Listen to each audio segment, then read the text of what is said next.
one way out. Every day we wait, they get stronger. Fight the Empire!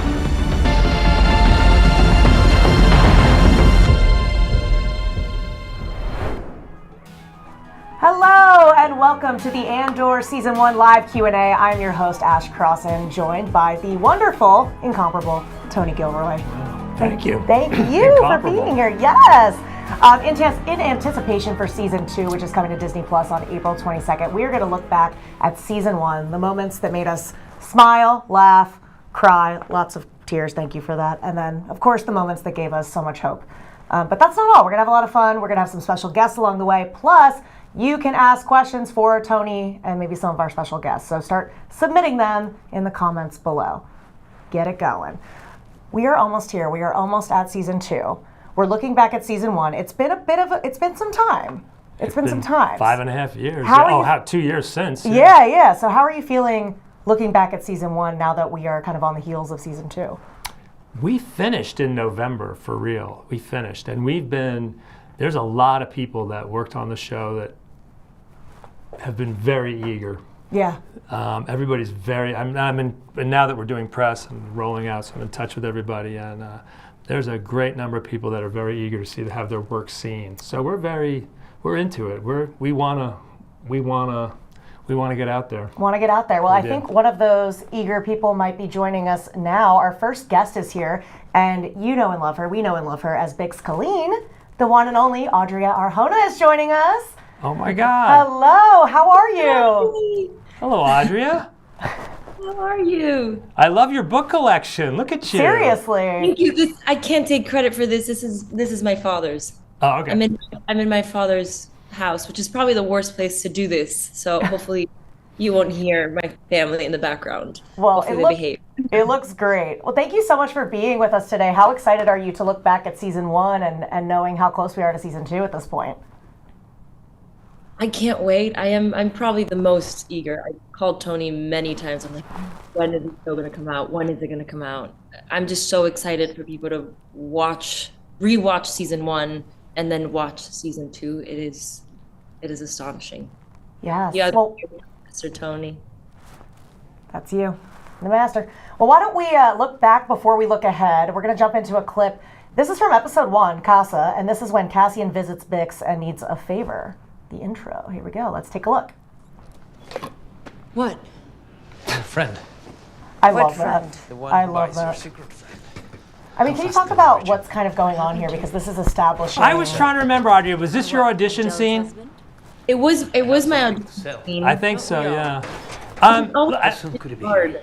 Go ahead. The scene that you audition with, there's so much pressure. You're like, oh wait, the dynamics that you sort of have to change. But Diego really made the scene on set so fresh and alive for me. You know, I had already done it. There's a TAC Corvette coming in this week.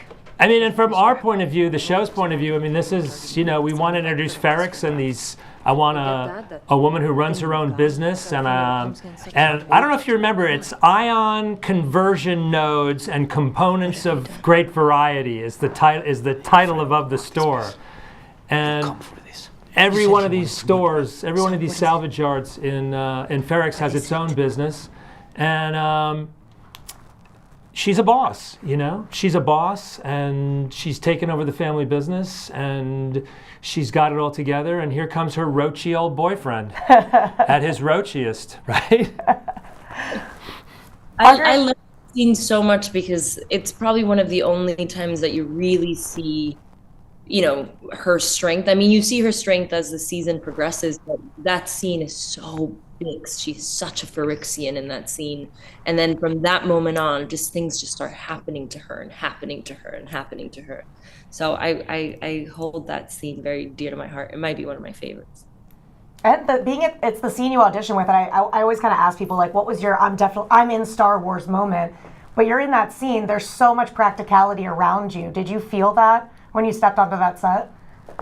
Oh, yeah. Yeah, we had one day of rehearsal in that space. And I remember, and thank God we had that one day of rehearsal, because I feel like people don't realize we're really trying to play it cool when we're on those sets.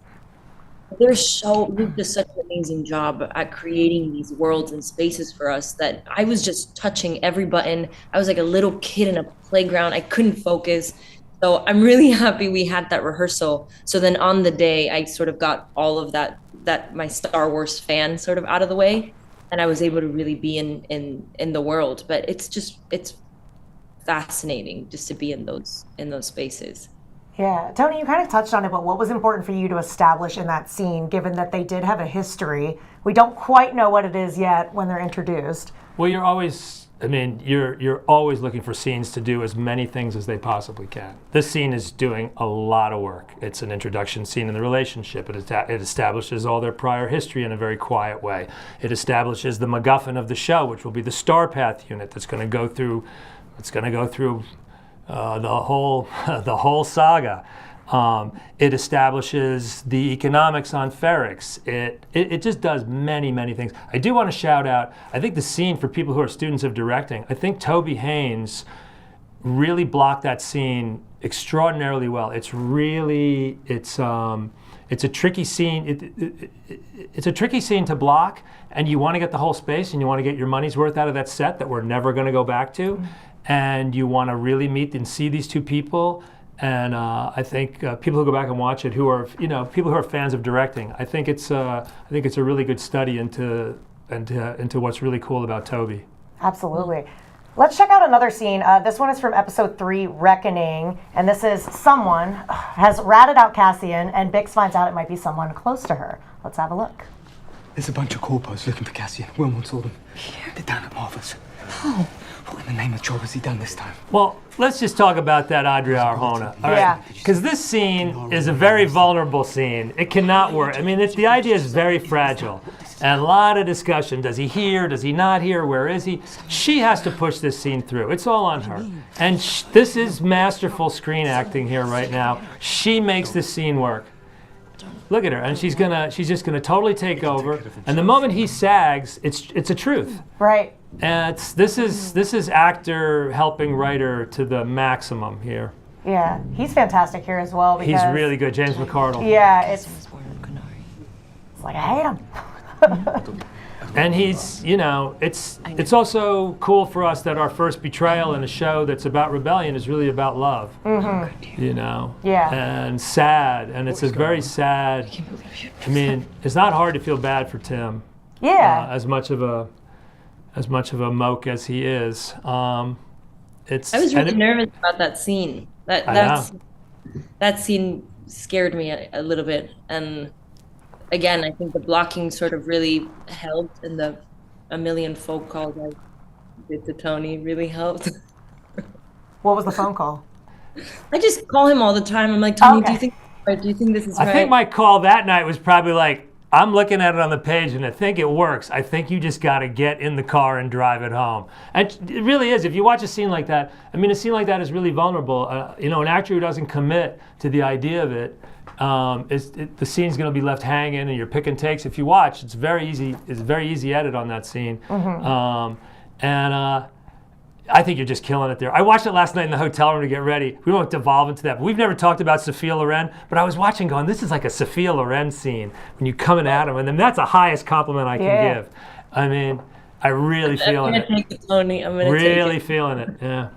I mean, Adria, after playing Bix for 2 seasons, there's been, celebrations since the season 1 came out where people are cosplaying as her. People love this character. What does she mean to you? Oh my God, this character means so much. Not the opportunity of being in Andor, in Star Wars, playing this role. I mean, it really sort of changed my life. I think Tony was one of the first people in this industry to ever sort of believe in me, and he gave me the shot to play Bix, and I had never done anything like this before, and it really challenged me as an actor. So not only do I have a lot of my success to thank for this role, I think I think people saw me in a different way and gave me other opportunities thanks to Bix. I love her so much, and I love everything that she represents. I even have a little tattoo of. Oh my gosh! It's my only character that I tattooed on my body. She means so much to me, and I remember that last day on season 2 on set. It was just I couldn't comprehend that I wasn't gonna be her again, or that I wasn't gonna, portray her or say Tony's words. I'm still wrapping myself around that. I mean, I know you can't say much, and Tony's sitting right here, but what can fans expect from Bix in season 2? Oh my God. Oh my God. No, Oh my really. God, that's right. Yeah. No, I think, we're gonna go for it. Everybody's gonna go for it, but Bix is, man, she has a hard road. Oh yeah. And I remember when I spoke to Tony, towards the end of or getting close to sort of season 2, I had all these questions, and just about, the last time that you see Bix, she's so down in the gutters. She's completely different to what we first saw her in that first clip that in episode 1. And I was just so curious about how she was sort of going to rebuild or not rebuild, or how these things were going to affect her or not. And everything that I could have expected, it was nothing like that. It was way more complex and way more rich than I think my imagination was able to go to. So I read it and I was very excited to play it. And now I'm just so excited for people to watch it. I'm so excited. She's been through so much. Let my girl live. The last thing I'll say is I think, people don't realize when you work on something this long, how much you learn, and even if I always think, I've been doing this for a very long time, and she's talking about, but we learned on this show, you just learn, because you're working so fast and much, and everything you're doing is getting made. And if your mind is open and you're into it, you're just constantly learning, and you're learning what the actors can do, and you're learning how far you can push. And I think we all had, I think it was a very educational experience for all of us. Yeah. Along with answering your questions from home, which keep submitting those, by the way, I'm going to keep bugging everybody about it. We also have a pre-recorded question. Our first one is from Struggle Nation. Let's see what their question is. Hey, everyone. Drew, Jamie, and Joe from Struggle Nation. Hey, everybody. Hi. And we are massive fans of Andor. Love the show. Season 2, it's a day 1 for us. Can't wait for it. And I did have a question for Tony. I've rewatched the first season multiple times. I'm going to watch it again before the second one hits. And there are so many moments in that show that are completely captivating. There's not a wasted scene, not a wasted line. Every part of it seems carefully constructed for maximum effect. And it shows. But if you had to pick, what would be your favorite moment from season 1? What scene or shot came out exactly how it was in your head when you envisioned it? Out of curiosity. Hello to Struggle Nation. And we'll be back. I'll be back with you guys soon enough. I'm going to go really weird here. I'm going to go very, very weird, because there's so many things I could choose. And by choosing so many things that are close to each other, I'm going to pick a scene that's a favorite of mine because it makes me feel comfortable when people are watching the show. If you make a movie or you're doing something, if you're a director or writer, when you're watching or screening, there's always a moment where you're like, God, if I can just get to that point, then I know everything will be okay. It's almost like if the actors remember their lines all the way through it. And there's always a scene, and the scene for me is in episode 1 when Cyril and Chief Hines are together. It's Kyle Solar and Rupert Vansittart,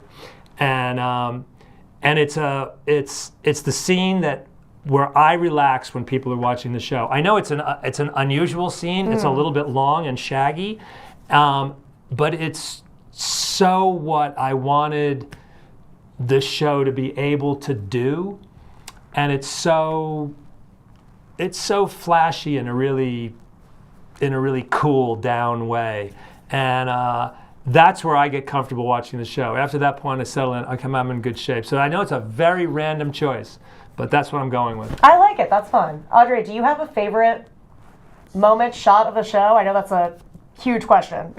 Oh, that's a really hard one, a very hard one to pick. I can tell you one of the things that I really loved filming. It's too hard to pick a shot.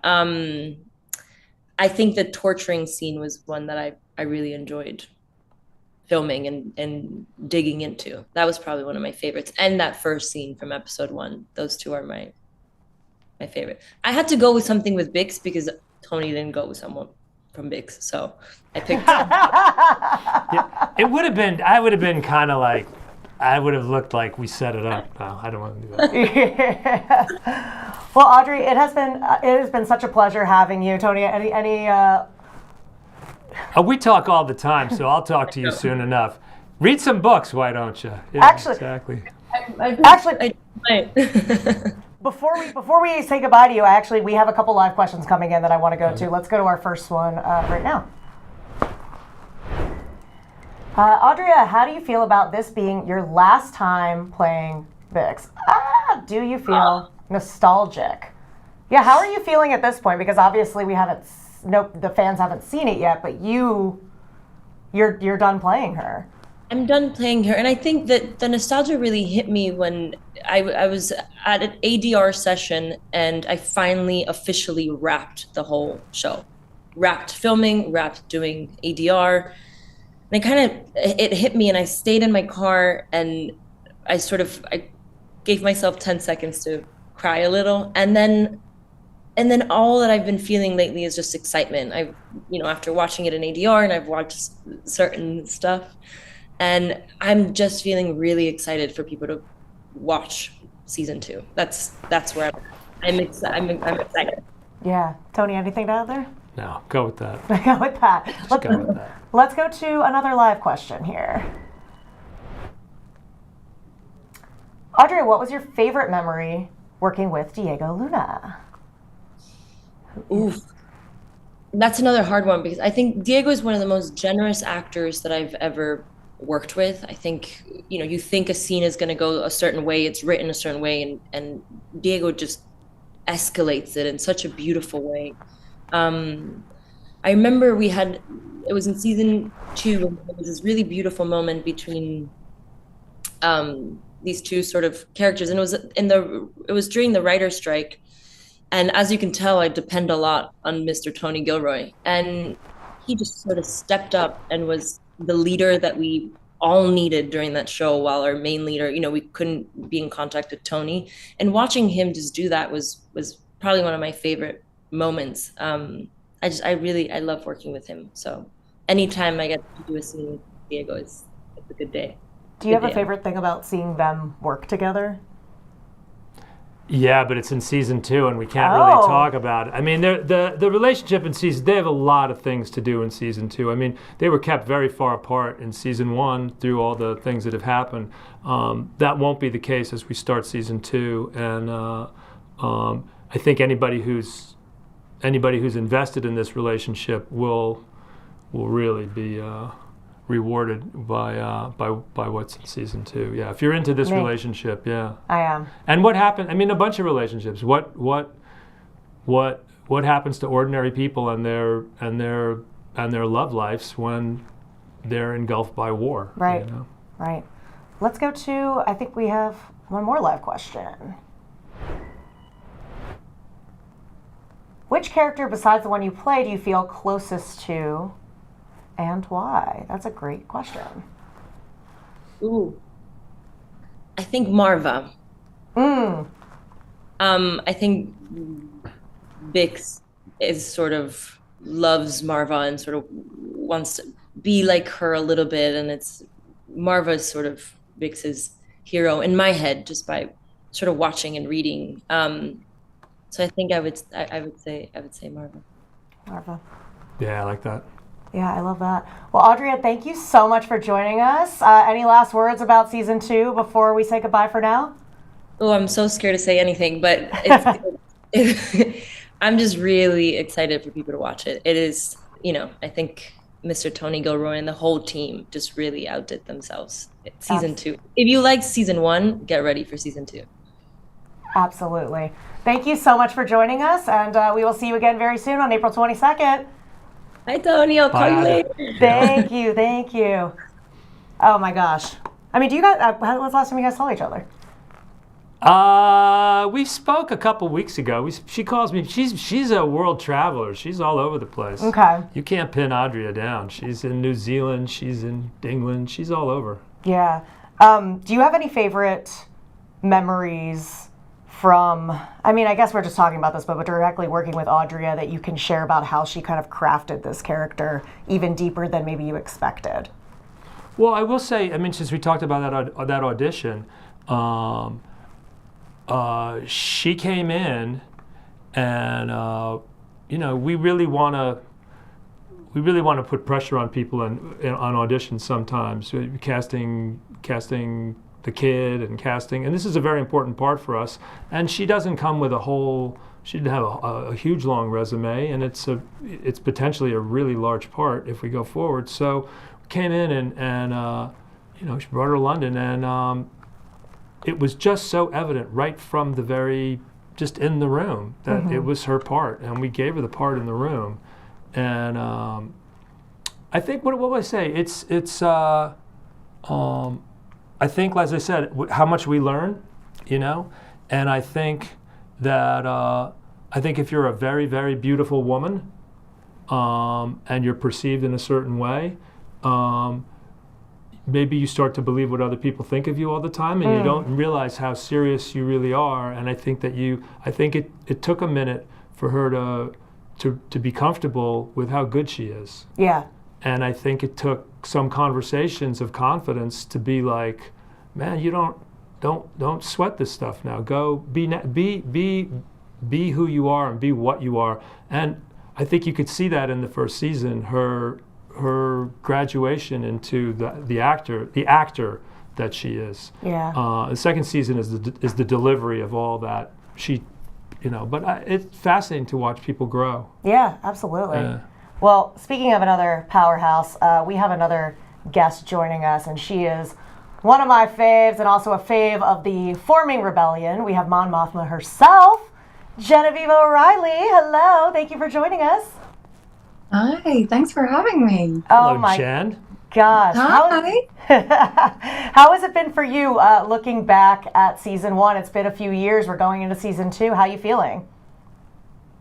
Yeah, I went back and watched a bit, and gosh, it's good. It's great to watch it again, having filmed season 2, and to go back. And I think it'll be a great thing for people to watch in the lead up to season 2. It lays so much. There's so much depth within it. And it enlightens season 2 for me, actually. I remember when it was announced that you were coming into Andor, being so excited, of course, that you're stepping back into this role. What has it been like for you playing Mon Mothma at so many different kind of steps and stages of her life, where you keep uncovering more and more about this person that was ultimately very mysterious for us at the beginning when we first meet her?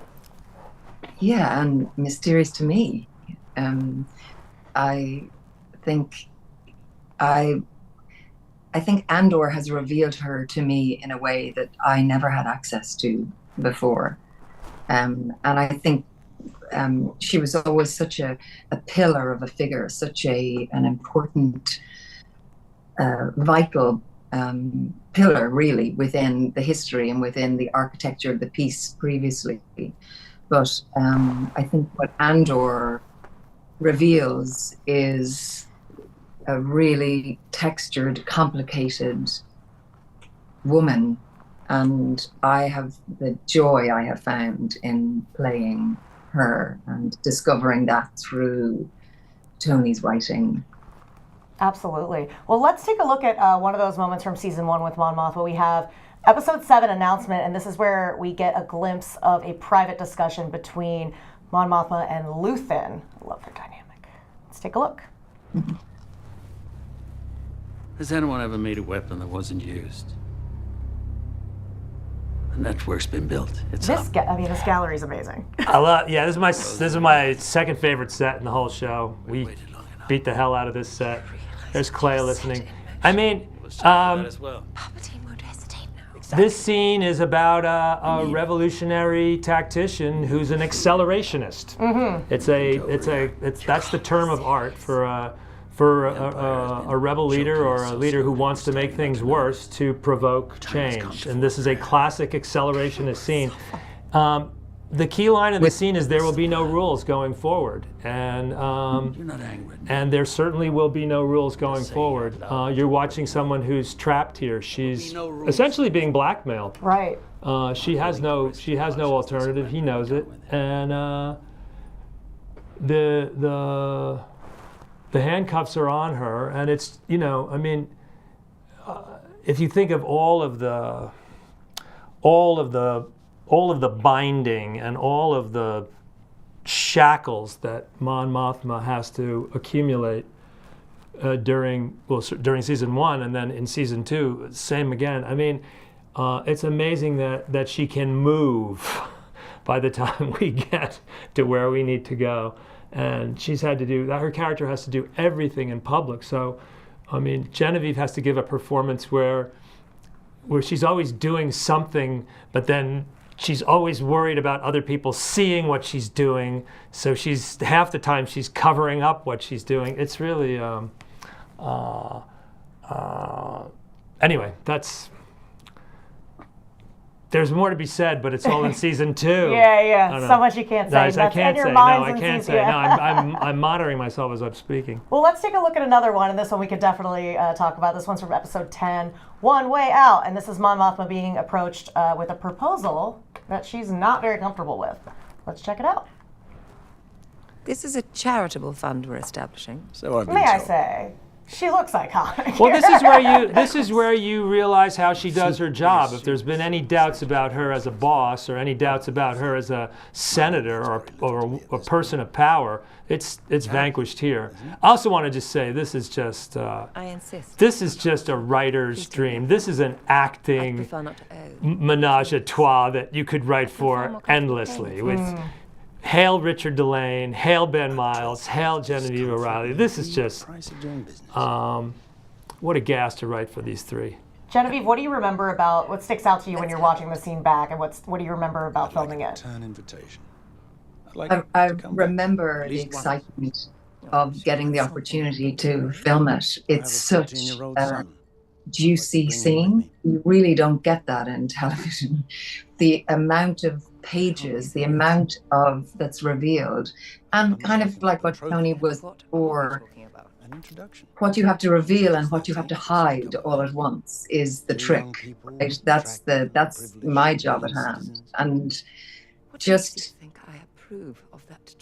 the dexterity of that is such a gift to give an actor, to be able to trust me with that, to be there's no movement, there's nothing to hide behind. Look, that's just face, like it's really relying on the actors and the connection between the actors and the interplay with the actors. And that is rare and rarefied, and it is a sheer joy to receive and to be trusted with and then to play. I also got to say, that's an incredibly important scene carrying forward into season 2, number 1. That scene is, there's a lot of, and then also say, you know, it's late in the show, and I'm being really greedy. Bringing in new guys. I'm bringing in, like, Zahn, I'm bringing in another actor. I need another character. I need this Davos Sculdum. And we have Richard. So all of a sudden, you know, I'm not supposed to be doing this. I'm supposed to be trimming and staying in my lane, but it's like, wow, I really could use this guy, and it's so great, it's such a great idea, and let's do this thing. And we have Richard Delane, and then if you pick up a theme on this, from this, we've been making the show for so long, and you hear us talk about how people change and how it morphs, and it's such an evolving thing, a show like this. All of a sudden, that's a new color. That's having Richard there, and what we can do with Richard in the second season, what we can do with Ben Miles in the second season. So there's an element of discovery as you're doing it, and opportunities present themselves. But yeah, 3 actors sitting really far apart on purpose. Yeah, keep them far apart. I mean, this is it's troublesome to direct. No one's going to stand up. And we're going to hold your interest. Right. Like you're like, how is this going to work? And then it does because of that. And I will say, it's the idea in the middle of that is just.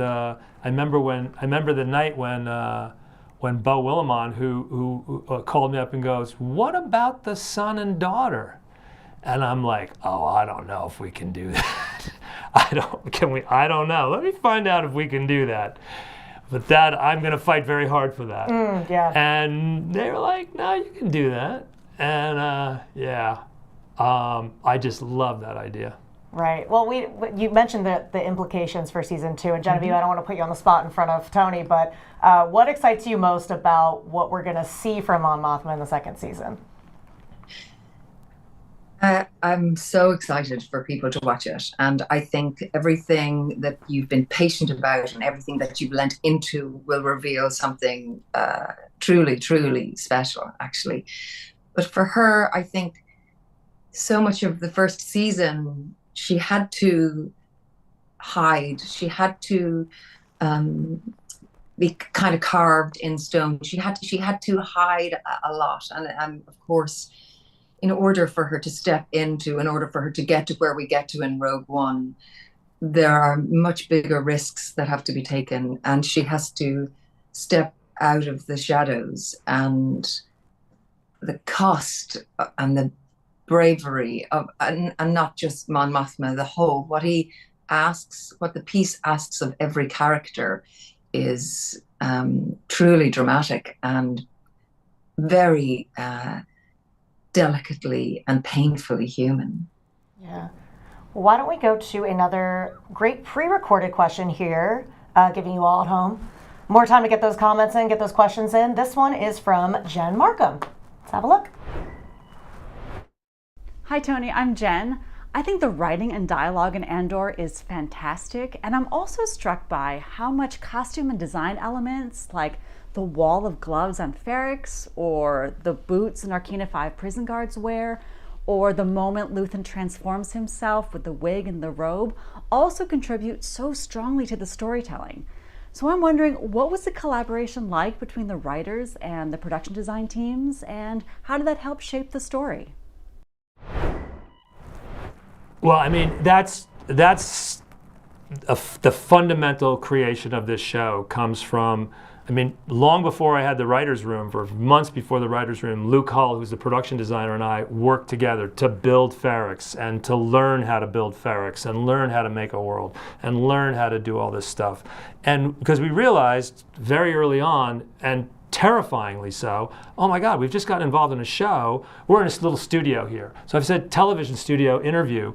We would have to design every single thing about this before we could start writing it. So every single thing has to be done like that. And so it began this sort of infinite experience of collaboration with all of these different people and departments. I'm going to single somebody out here just because it's just so important to me. And I think Genevieve can speak about it as well, just to be one person specifically, which is Michael Wilkinson. And Michael did not get much notice for season 1. I don't care who gets what for anything. I just want Michael. I don't know if there's a singular achievement, a career achievement like this, what he did with the costumes and wardrobe in this show, on the scale, with the variety, with the style, with the innovation, and one of the great beneficiaries of some super dynamite frocks. Yeah, Genevieve, do you want to wait till season 2? I know, but it's impossible to understand how he could surpass his artistry, but he has. It's breathtaking. Incredible. And it's like, a lot of times, like, there's like shows and movies where they show somebody at different stages of their life and they have the exact same like hair and it's like we really see Mon Mothma in different looks and stages of her life and where she's at in her like political. But you know what it's like if you're directing a movie, or you go in and there's all the mood boards and all this, and finally the designs come in and here's the clothes, and if it's a closed show and there's a lot of clothes on it, and it's like that is like the tiniest little corner of a space. We have thousands of people to dress in such an insane variety of ways to do, and they have to be delivered to set, and they have to be wearing that, and then at the same time we have to have innovative clothes to make new worlds, and then we have parties and fetes and all kinds of events where people really need to, where we need to be couture, and like, okay, yeah, well, can you give me couture and then give me Ferrex, and can we have them back to back, and they're going to work Wednesday, Thursday? It's really cool what they pulled off. It's really cool. Hail, Michael. I also feel I have to shout out to Emma Scott, who edited our hair and makeup team. And those wigs that they created and curated for Mon Mothma are just pieces of genius. I'm not sure I've ever worn wigs. I've worn a lot of wigs in my life on stage, but they are a thing of beauty. And so yes, Luke, our production designer, Michael, our costume designer, and Emma Scott, our hair and makeup designer, they were working at just such an extraordinary level of detail and beauty, and it's all there to drink in season 2 on steroids. But it's the joy of collab. I mean, it's just a gas to be collaborating with so many amazing people, and you're making stuff that's gonna be shot, next week, and so it's real. You're not. It was. I said it's a maximal imaginative experience. Really was. I mean, I'm missing it now already. Yeah. While we're talking about it, so I'm going to end up crying on this show now. That's what's going to happen. I know. All right. Thank you, Jen, for that question. Why don't we go to a couple of these live questions we have coming in here? Let's see the first one. What was the most complicated or challenging part of the role of Mon Mothma for you in this season of Andor? I believe, I don't know if that, let's go season 1 and 2. I'm not sure which season we're referring to. Yeah, season 2 drives to some really important work. And I think all that we were working with, and with all the writing, with all those scenes I remember in season 1, I'm just remembering I'm talking to, there's a scene with Take Homa where she says, I'm not the Mon Mothma you think I am. So she kind of steps forward, and then where we go in season 2, what's revealed about the woman through the writing is very exciting.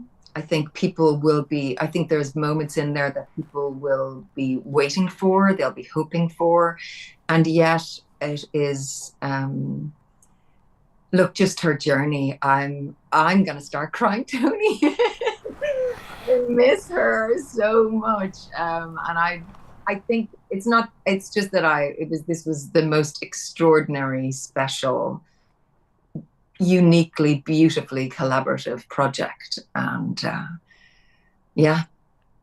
beautifully said. Yeah. Let's go to another live question. Thank you for that question, by the way. It was great. Genevieve, how did you feel learning Mon married off her daughter for the rebellion? Well, she hasn't yet. She hasn't yet. In season 1, she hasn't yet. But it's just a meeting. It's just an introduction. Yeah. I mean, Tony spoke before about that conversation with Bo saying, can we do this? Can we do this? And I remember reading that episode in episode 10 going, we can't do this, please no. No, I remember you called me. I remember when you called me, you're like, are we really? Oh yeah, we're doing this. There's depth there. Yeah, I mean, I don't know. We can be sneaky, but it's looking like there might be a wedding. Yeah. Looking that way, appearing that way. Wedding. If you could write a wedding, you'd want to write a wedding, wouldn't you? That's a good point. That makes me nervous. Okay, let's go to another live question here. Potentially, there we go. How does Mon's relationship with her daughter affect her character this season? Again, is that season 1 or season 2? Well, Well, let's stay with season 1. Yeah, we're talking about season 1. We're in the season 1 chat.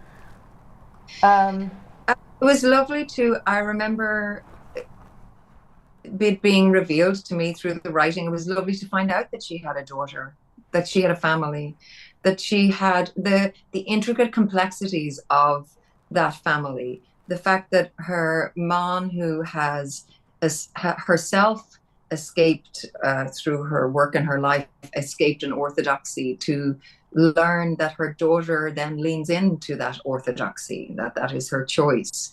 Those intergenerational complications or complexities. The relationship with Perrin, the fact that, you have a husband who's allied to the Empire, with Mon working within Empire, funding resistance. That was all it was so revelatory, and it was such a joy to play and to wrestle with and to feel. And like we said before, she's quite constructed because she can't give too much away. But the idea that we went into her home, that we could see a home life, was it really opened her up, and it's such a good platform to work into season 2 and where we go, understanding the woman and all that she has to hold at home. Yeah. And anybody who is into the later Mon Mothma relationship, there's some more fun for them in the future. Yes, exactly. There we go. Well, and just on that note, like, what has it been like for you, this character that we really knew so little about, to now have so much depth, but also have the fans embrace her so much? You go to the conventions, people are dressed as Mon Mothma, people come up to you. I mean, what has that meant to you over the last however many years? Do you know what? I think Tony will understand when I say that I was a little bit nervous. I was a little bit nervous how if people would kind of embrace this version of Mon Mothma, because it is different. And, Tony really took risks in writing her like that. And so, and I'm going to try not to get emotional, because I am so grateful that people hopped on this with us, that people really embraced it and embraced this version of Mon Mothma, this fractured woman. And I love her deeply. It's quite interesting, and I don't really know how I'm going to let her go. So I'm so thankful to the fans for coming with us. And there's so much that I think you're going to love in season 2. So thank you. That's so beautiful. You're getting me now. We're not supposed to be crying on the stream, I'm not crying guys. now, no. That's so wonderful. No, I'm over it. He's over it. No, I'm over it. Well, Genevieve, thank you so much for joining us. It's been such a pleasure having you and chatting with you, and we cannot wait to see more of Mon Mothma's story in season 2, but we'll say goodbye for now. Bye, Jen. Thank you. Bye. Thank you so much. Oh, that character. I mean. I know. That woman. I love her.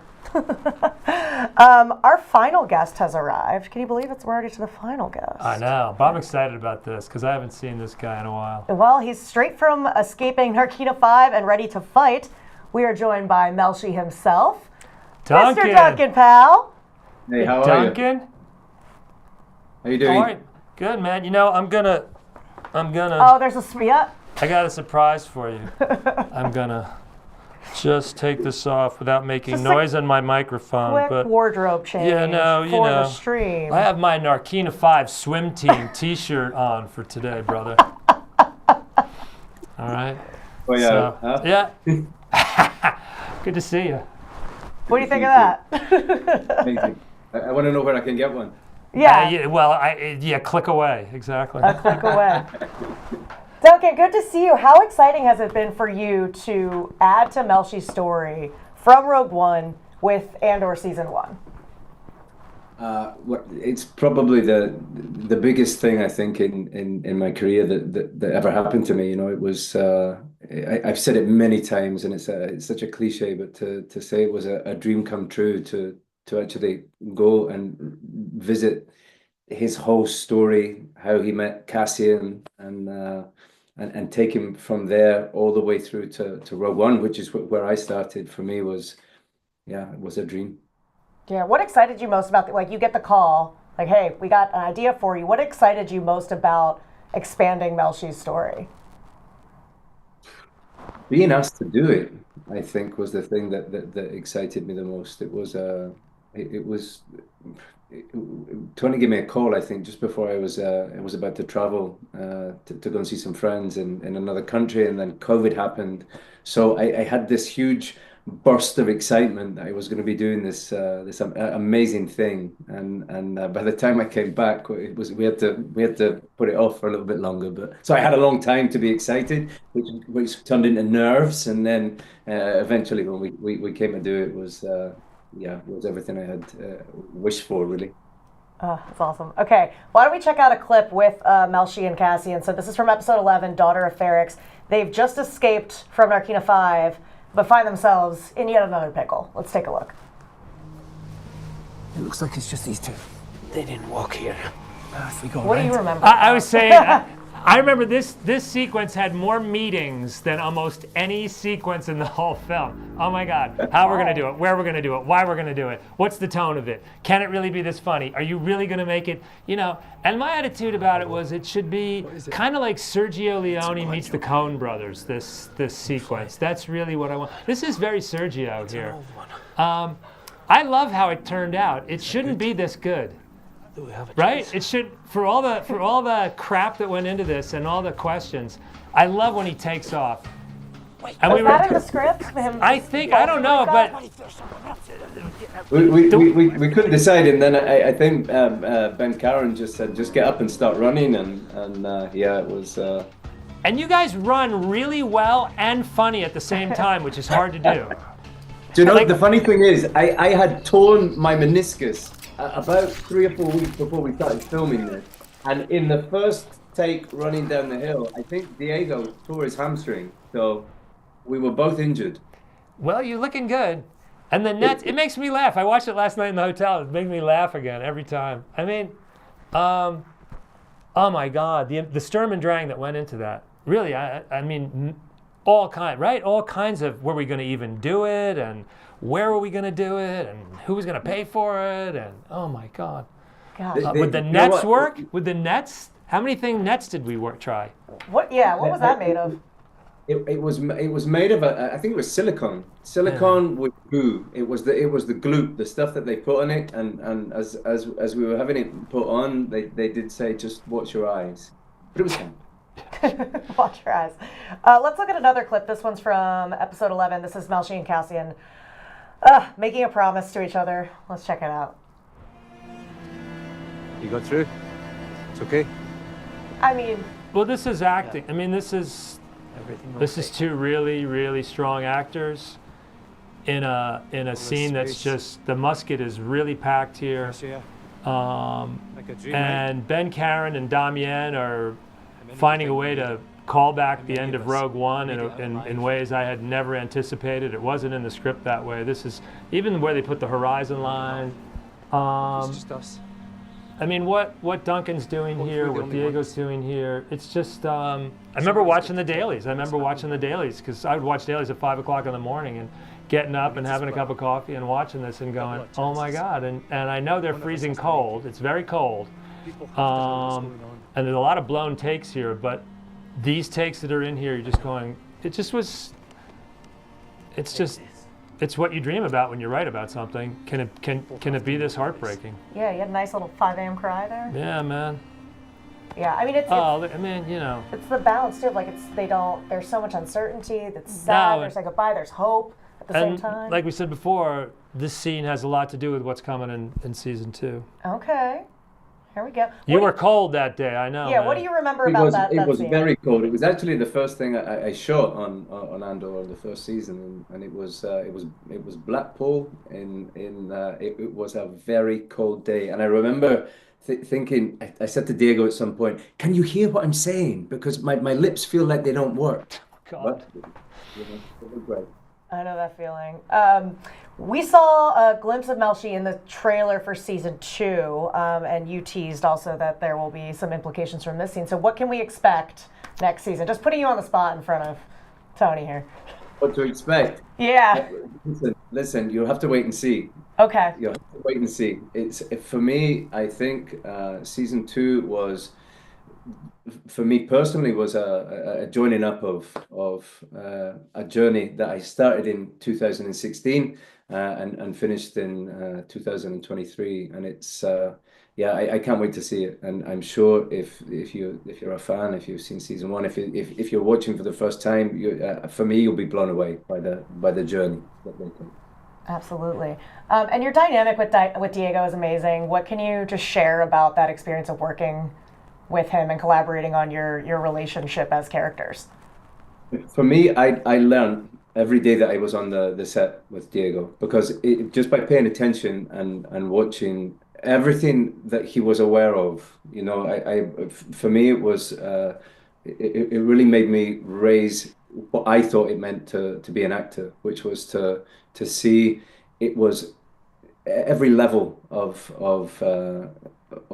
not just performance, but where to put ourselves, and as well what he gives Diego when you're working with him is for someone like me to come and work with him. It was a gift. Absolutely. Let's why don't we jump into our last pre-recorded question, but maybe not the last question of the stream. Keep submitting those questions in the comments below, and we'll get to as many as we can. Until then, let's jump in to see what Star Wars Explained asked. Hi, I'm Molly. And I'm Alex. And we're from the YouTube channel Star Wars Explained. We are so excited for Andor Season 2. We loved Season 1, actually just finished a rewatch of it. Our question for you is, how do you think releasing 3 episodes at a time this season is going to affect how audiences connect with the show? Great. I think that it's really cool for us. It's how we made the show. So for us, it makes sense. We really feel like we made 8 Star Wars films over the last 5.5 years. So we make them in these blocks of 3. So they're being presented to the audience in the sort of digestible frame that we make them. I feel really sorry for all the podcasters. We've talked about this before, because it's like now they gotta if it's gonna complicate some people's lives. But I'm assuming that if other people are like I am, and I watch things as randomly as anybody else does. So I mean, it offers the opportunity to watch any way you want. Mm-hmm. But if you want the movie and you want the whole block and you want to eat it all at once, it's there for you. Yeah, Tony, I'm sweating about my coverage plans. I gotta tell you.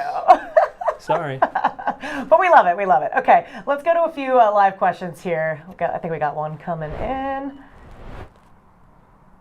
How did you approach playing a younger Melshi, given that he's so different to where we first saw him in Rogue One?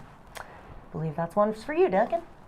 Yes. So, well, it was Tony, when we first had the phone call, gave me so much information about who Melshi was, and that really gave me an idea of the backstory from where he was to where he went to.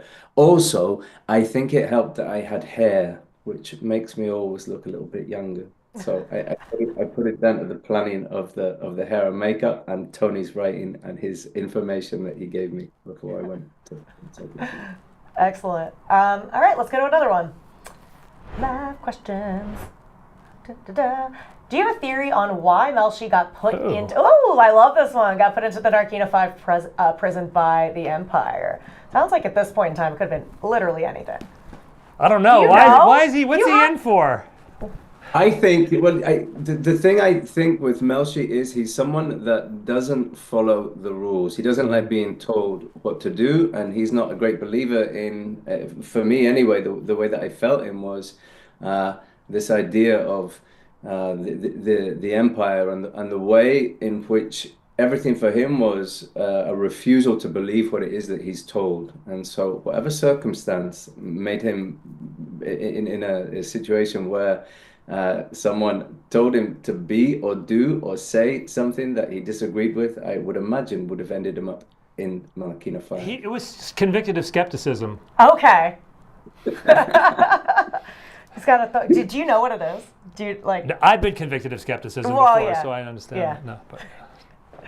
All right, let's go to another one. That was a great question. I love it. Duncan, how intense are the scenes in Narkina 5? I mean, there's so much too that has to be conveyed with like just a look. I was thinking about that. Yeah, how intense were those scenes?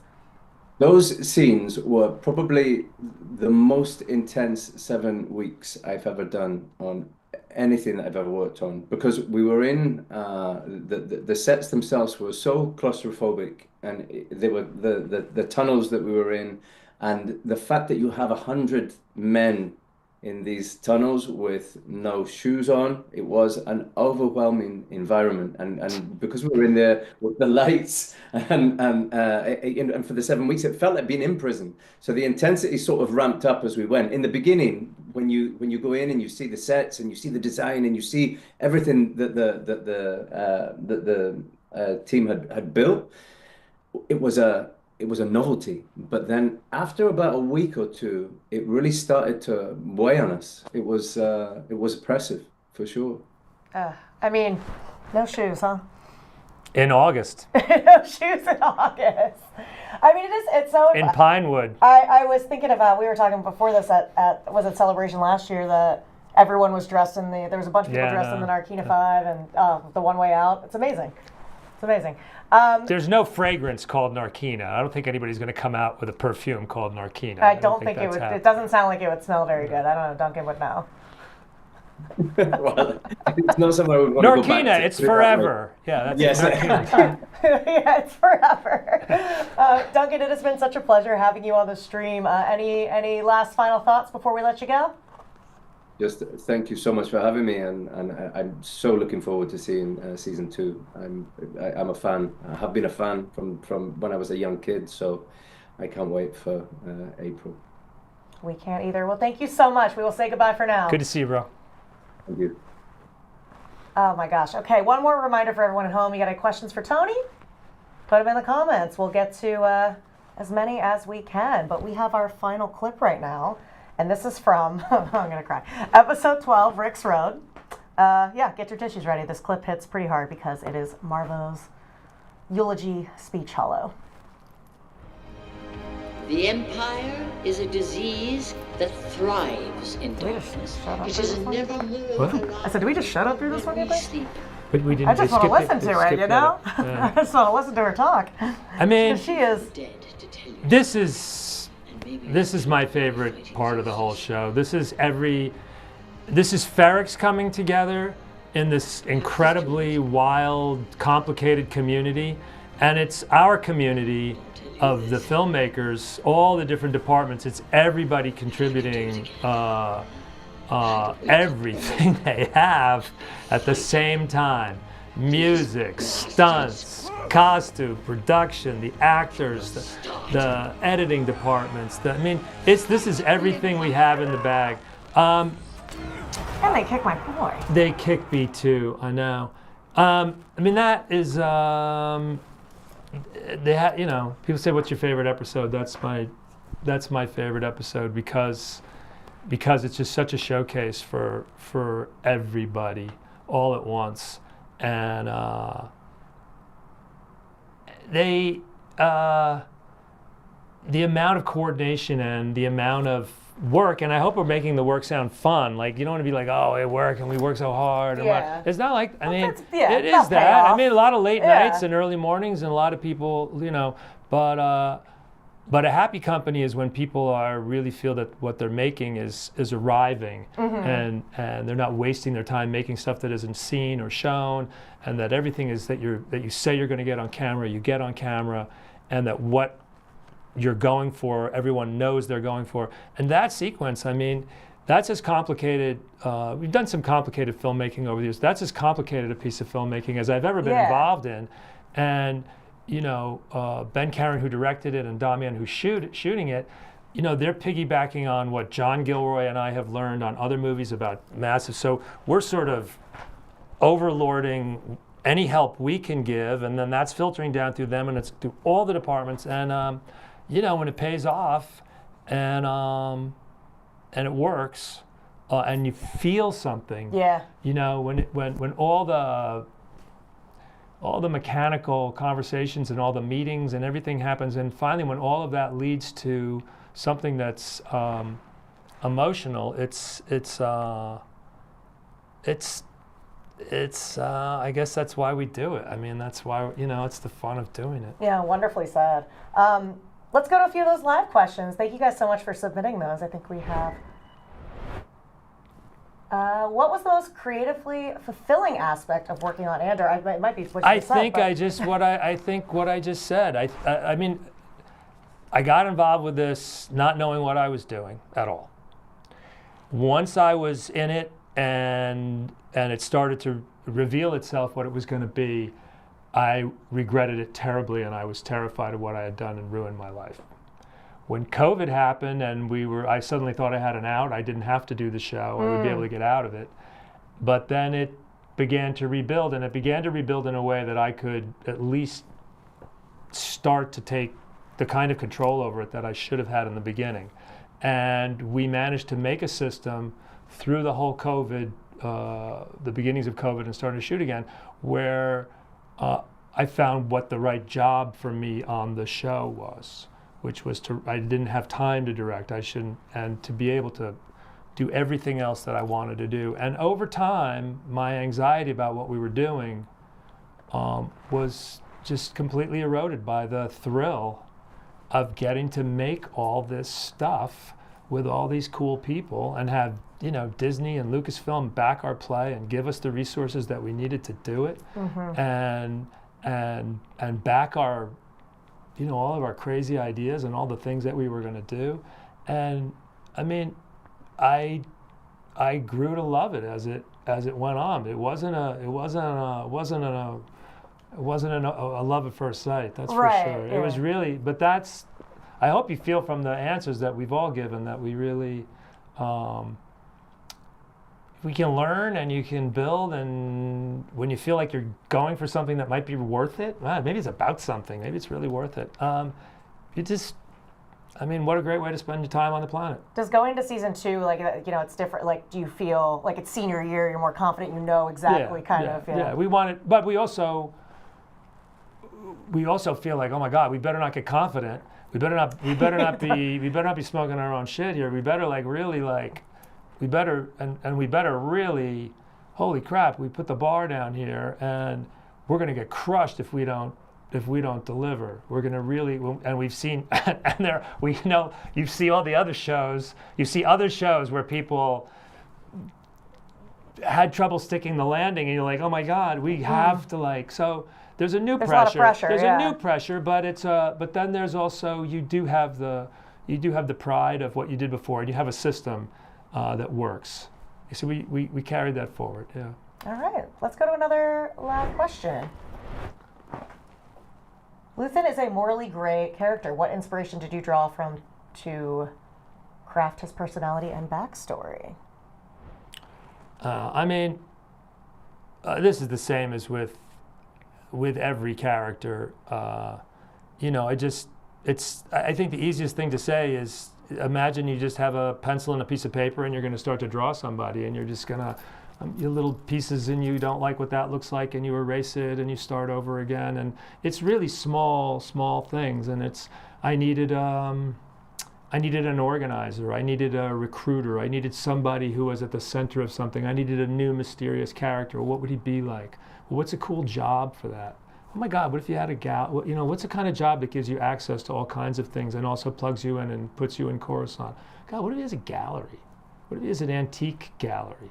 And then once, that just leads to all kinds of other things. Well, he needs a sidekick, doesn't he? Yeah. And how's he going to do this? And how long has he been doing it? And there's a lot of things about Luthen that I did not know until we started writing season 2. So those things we'll learn a lot about Luthen. who he was before, but we'll also, in season 2, you're going to see a guy who built a startup company in his garage, and in Aldani he goes public, and it's going to be the stress of how do you take your little revolution and all the work you've done for 15 years, how do you go public with that, and how do you go large? Okay. And that's really the stress. So we're going to watch him under a great deal of stress. He stresses me out, so there you go. I think we have one more final live question here.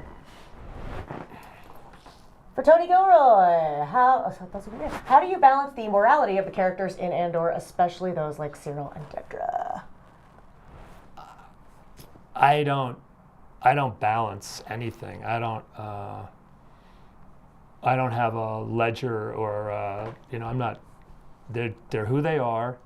When you're writing any character, you want to be with them.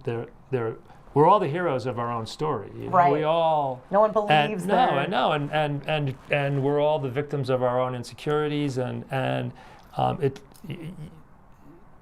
it's I've never been able to. I don't see the purpose of how you would write a character with an agenda. I want to write this character because I want them to do this thing. You may say, oh, I need somebody who's going to be dark, or like I said, I need a Luthen who's going to be a recruiter and a revolutionary. But with Cyril and Dedra, the same thing. They revealed themselves along the way as you're writing them, and you just want them to be fascinating and truthful. You want to be able to believe that the things that they do and the changes that they make, and season 2 will see all kinds of new stresses on them, that everything is truthful, that if people have been watching all the way from the beginning and invested in it, that they don't feel burned.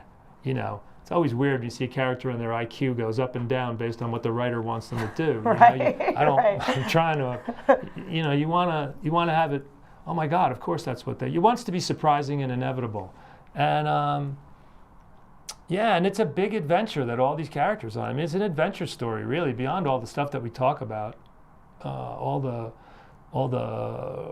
complications of character and behavior. In the end, these are a bunch of hopefully really interesting people cast in a really vivid adventure story. Oh yeah. Well, thank you so much for that question, and thank you all for all of those questions throughout the stream. But we're going to say goodbye in a second. But we actually have a special message from a surprise guest. Cheeky, who could it be? Hi Andor fans, thank you so much for tuning in to revisit Season 1. It was such a joy to return as Cassian after Rogue One for the first season of Andor. I'm incredibly grateful for your continued support of this hero's journey. A lot of love went into making this series, and you have no idea what's in store. I can't wait for you to see what happens next in the last season of Andor. Join the rebellion April 22nd on Disney+. May the Force be with you. Hey! Wow! Can't have a show without Didn't know that was happening. Without Andor himself, Diego. Oh my gosh!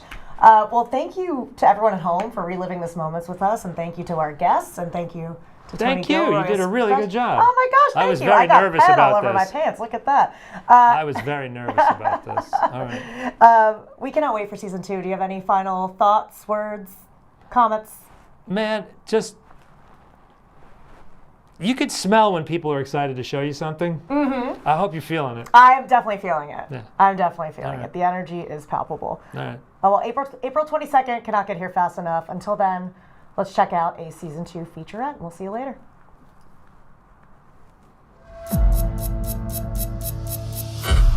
Emergency broadcast. If you can hear me. We are not who we were when we started. Imperial ships are already landing. We need to speak out. We need to stand up. Is there no one who can help us? We need a pilot. A soldier. Everything I did for the rebellion. Revolutionary movements are spontaneously happening all over the galaxy. How those come together is the stuff of our story.